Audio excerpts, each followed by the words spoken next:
Hello there, welcome to part 10 in my 10 minutes at the piano playlist. Looking at touch and dynamics today. Just going to start with a philosophical approach first, and then I'll give you some technical exercises and a few things to think about by the end of the video. Two ways to play the piano: staccato, legato. And in terms of touch, there are a minimum of 5 levels, and I'm going to explain that in detail. So, the two ways to play the piano are staccato, legato. Staccato means that there is no sound connecting two notes, and you can do that fast or slow. No sound between the notes. Legato, sound between the notes. And you can do that with the pedal as well. So there's sound between the notes, that's legato. And the 5 dynamic levels are, first of all, there are 4, but I want to invent a 5th, and I'm going to call that the industry standard, and you'll understand why when I explain it. So there's basically 2 sounds which are called piano and forte. Piano means soft, forte means loud, always Italian terms in music. And what that doesn't include is a kind of, as I call it, industry standard. And what you need to do is establish the industry standard. The industry standard is just my term, which means the kind of volume that you would consider acceptable. If I just played a song, Blue Moon, I don't know what I thought about that.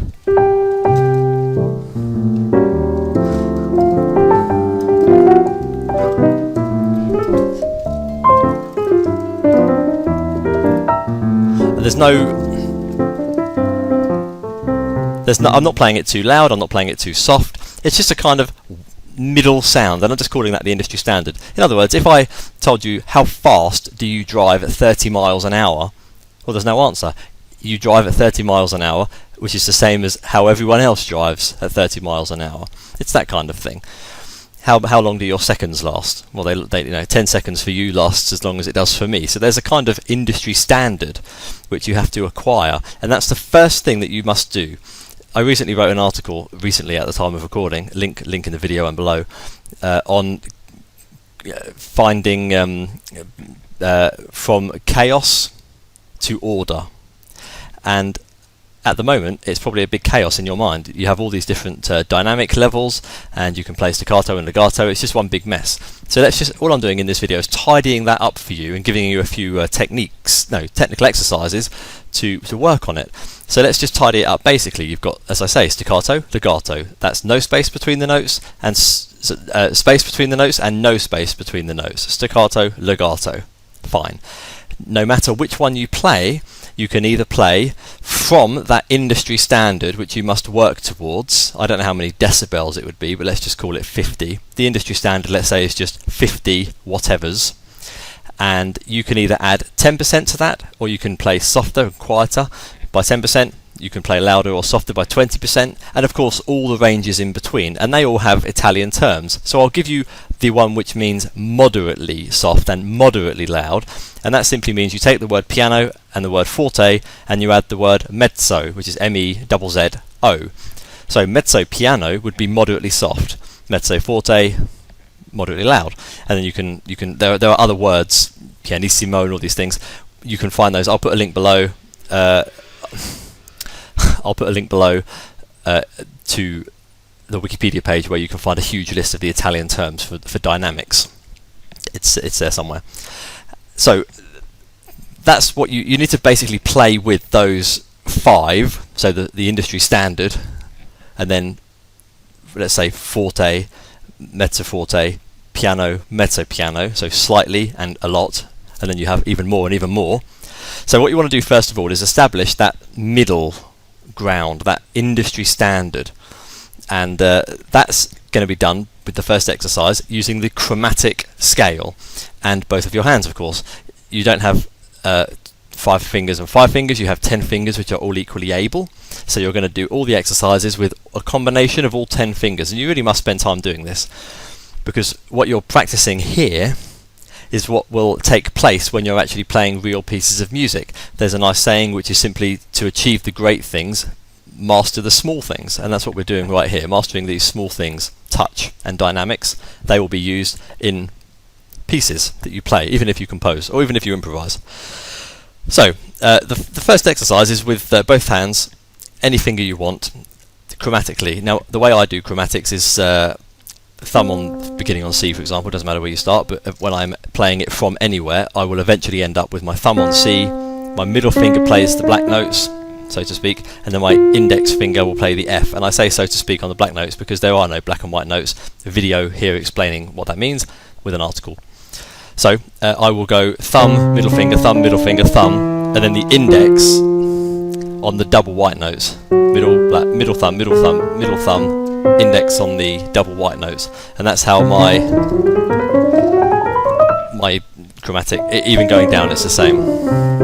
So what you're going to do is you're going to close your eyes, as always, and you're going to find first of all your natural speed that you can naturally play the chromatic scale. And that may be about 120, 140 beats per minute. If I just put my metronome on at 120, and you're going to play 2 notes per beat, so that will come out something like, so that's 120. There might be a delay on the video because there's a my piano is going through a computer enhancing sound program, a VST, but I'm playing it in time here. So put it about 120, 140, and close your eyes and find that natural, what you consider, I know I'm saying it's not personal, but you'll kind of inherently know what that middle sound is, that industry standard of touch. You'll know if you're just playing it too hard, and you'll know if you're playing it too quietly because you won't be able to hear it. So there's an obvious industry standard which you will just kind of know. And by doing that a few times, it might be 10, 20, 50 times, just going up 1 or 2 octaves. What I normally do when I'm doing technical exercises is just go over, when it's chromatic, I'll normally just go from the C to the E. I have no idea why I go to an E. I just like going to an E from the C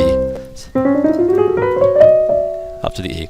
And just find that industry standard middle ground. From there, now that's in order, you could then add a bit of volume, mezzo. You can add a lot, mezzo forte, and then you can add a lot, forte, or you can go quieter a little bit, mezzo piano, or go very quiet, piano, and then you can even go even quieter and even louder, of course. But let's just stay with those 5, and do it when you're playing. So when you go up, you might be in your standard, industry standard, but then you might come down forte.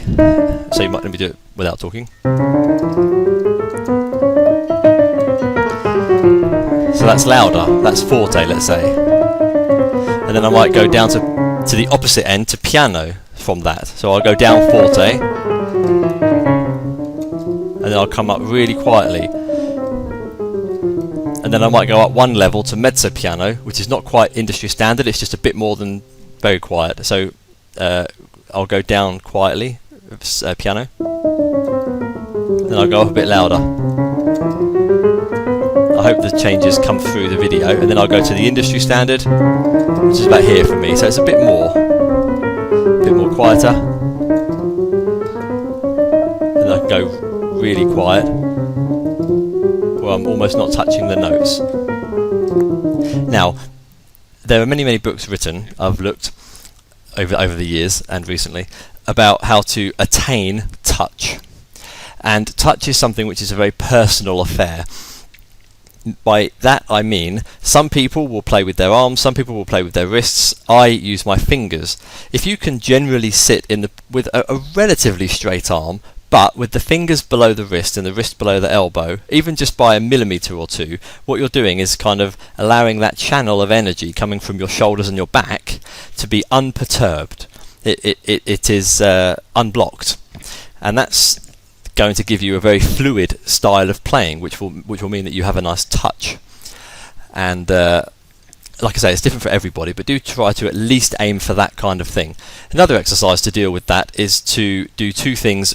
One thing with your left hand, one thing with your right hand. So you may just play a simple chord like this, but you may press your little finger hard, stronger. And you'll have to do that conscientiously first, and then change it, so do it quietly with the little finger, like like that, and you'll start to get a feel for different fingers. So another example is to go up chromatically using fingers, but for example doing everything pianissimo, very very quiet, or mezzo piano, a bit louder. That time I just went up to the C, and then doing it forte with your ring fingers. And what you'll find, what I find, I went up to the E that time, what you'll find is that the power is coming from the fingers, not so much the arm. Liszt had said a very nice sentence, which was something like, for a moving part to work, there must be unmoving parts. And I find that quite ingenious, actually. And I'm not saying that biased because I'm biased towards Liszt, but it's quite ingenious because it's true. If you think about an aeroplane, there are many millions of parts which are not moving, so that the plane can actually move itself. The wings are flexing when it's flying, and the same is here. If you have a very solid, relaxed but still arm and shoulder, that is providing a support for your fingers to do that moving. And you'll find that touch is also coming from an emotional centre as well. It's not just coming from a physical conscious ability, a physical conscious effort to play the piano. It's coming from a feeling. So when you're playing a piece sentimentally, your fingers will automatically play it in that piano, mezzo piano style, without any conscious thought.